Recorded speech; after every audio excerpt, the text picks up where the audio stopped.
ఇప్పుడు మనం మాట్లాడుకునేది ఇశ్రాయేలు రాజ్యం గురించి, అంటే 10 గోత్రాల రాజ్యం గురించి. ప్రవచనాలు హోషేయ మరియు ఆమోసు ప్రవక్తలు ఇశ్రాయేలు రాజ్యం ఉత్తర 10 గోత్రాలు అవిధేయత మరియు విగ్రహారాధన కారణంగా శత్రువుల చేతిలో పతనమవుతుందని హెచ్చరించారు. ఇశ్రాయేలు రాజ్యం మాట అవిధేయత కారణాన, విగ్రహారాధన కారణాన, ఈ రెండు కారణాల వల్ల శత్రువుల చేతిలో పతనమవుతుందని ప్రవచించారు. ఎవరు? హోషేయ ప్రవక్త, ఆమోసు ప్రవక్త.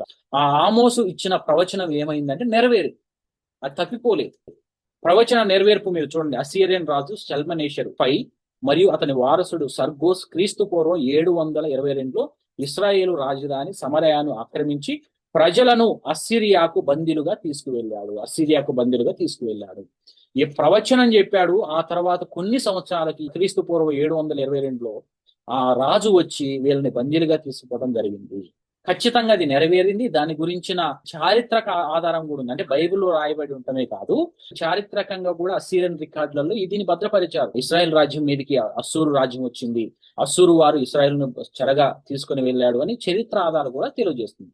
ఇక్కడ చెప్పే విషయం ఏంటంటే బైబిల్లో ప్రవక్తలు ప్రవచించిన ప్రవచనాలు తప్పిపోలేదు, అవి కాలం వచ్చినప్పుడు తప్పనిసరిగా నెరవేరాయి. దానికి చారిత్రక ఆధారం కూడా ఉంది. ఇది ఇస్రాయేల్ రాజ్యం యొక్క పతనం, అంటే ప్రవచించాడు, అది నెరవేరింది. ఇప్పుడు రెండవది యూదా రాజ్య పతనం.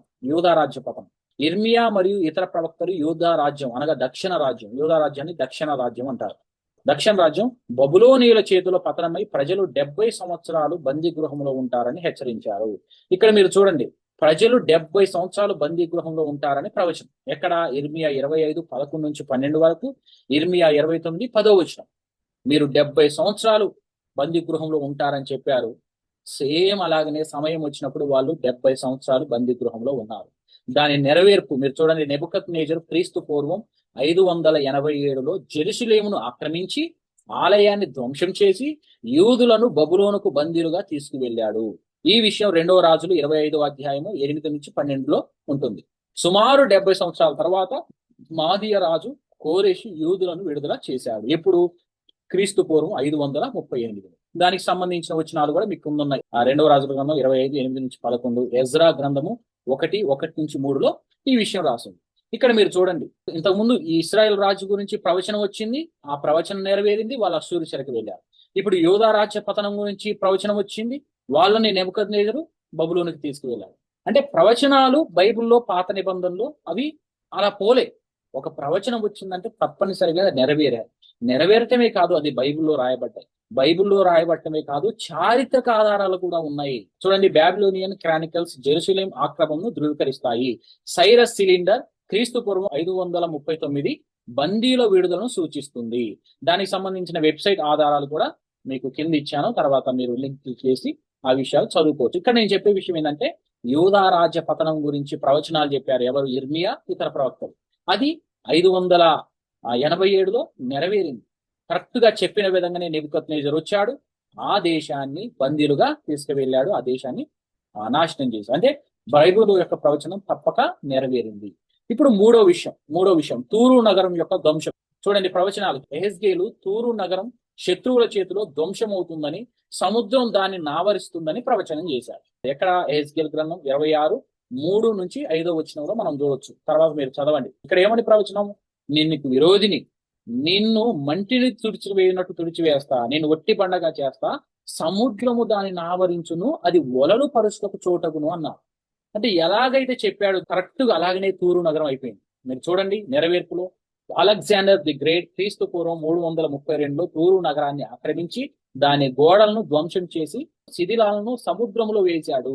తూరు ఒక శిథిల స్థలంగా మారి జాలరులు వలలు ఆరవేసే స్థలమైంది. అలెగ్జాండర్ ది గ్రేట్ మీ అందరికీ తెలుసు, గొప్ప రాజు, గ్రీకు రాజు. ఆయన క్రీస్తు పూర్వం 332లో ఏం చేశాడు అంటే తూరు నగరాన్ని ఆక్రమించి దాని గోడలను ధ్వంసం చేశాడు, దాని శిథిలాలను తీసుకుని సముద్రంలో వేశాడు. లాస్ట్ కి ఆ ప్రదేశం ఎలా అయింది అంటే జాలర్లు వలలు ఆరవేసే స్థలం లాగా అయింది. మీరు తర్వాత లింక్ ఓపెన్ చేస్తే దాని ప్రదేశాల గురించి కూడా మీకు అర్థమవుతుంది. అంటే ఎంతగా అది పాడైపోయిందో ఆ ఫొటోస్ కూడా ఇప్పుడు భద్రపరిచి ఉన్నాయి.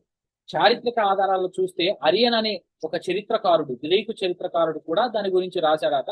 దాని గురించిన వెబ్సైట్ ఆధారాలు కూడా ఉన్నాయి. మనం లాస్ట్ లో ఆ విషయాలు చూసుకున్నాం. ఇక్కడ చెప్పే విషయం ఏమిటంటే ఇస్రాయెల్ గురించి ప్రవచనం వచ్చింది, పతనం గురించి. ఇస్రాయెల్ రాజ్యం పతనమైంది. యూదా రాజ్యం పతనం గురించి ప్రవచనం వచ్చింది, యూదా రాజ్యం పతనమైంది. అలాగనే తూరు రాజ్య పతనం గురించి ప్రవచనం వచ్చింది, తూరు రాజ్యం పతనమైంది. అంటే నేను చెప్పే విషయం ఏంటంటే, ఇప్పుడు ఉదాహరణకి హైదరాబాద్ ఇంకొక 10 సంవత్సరాల్లో నాశనం అవుతుంది అంటే, 10 సంవత్సరాల తర్వాత నాశనం అయిందంటే అది ఎంత పెద్ద టాపిక్. ఇవి కూడా బైబిల్లో అలాగనే ప్రపంచంలో చాలా గుర్తింపు కలిగిన నగరాలు. ఇలాంటి నగరాల గురించి ప్రవచనం వచ్చినప్పుడు, ఆ కాలంలో ఈ ప్రవచనాలు నెరవేరినప్పుడు అనేక మంది ఆశ్చర్యకరంగా చూశారు. కాబట్టి దేవుడు చెప్పిన ప్రవచనం అన్ని నెరవేరాయి. ఇప్పుడు నాలుగవదిగా యేసుక్రీస్తును గురించిన ప్రవచనాలు, యేసుక్రీస్తును గురించిన ప్రవచనాలు.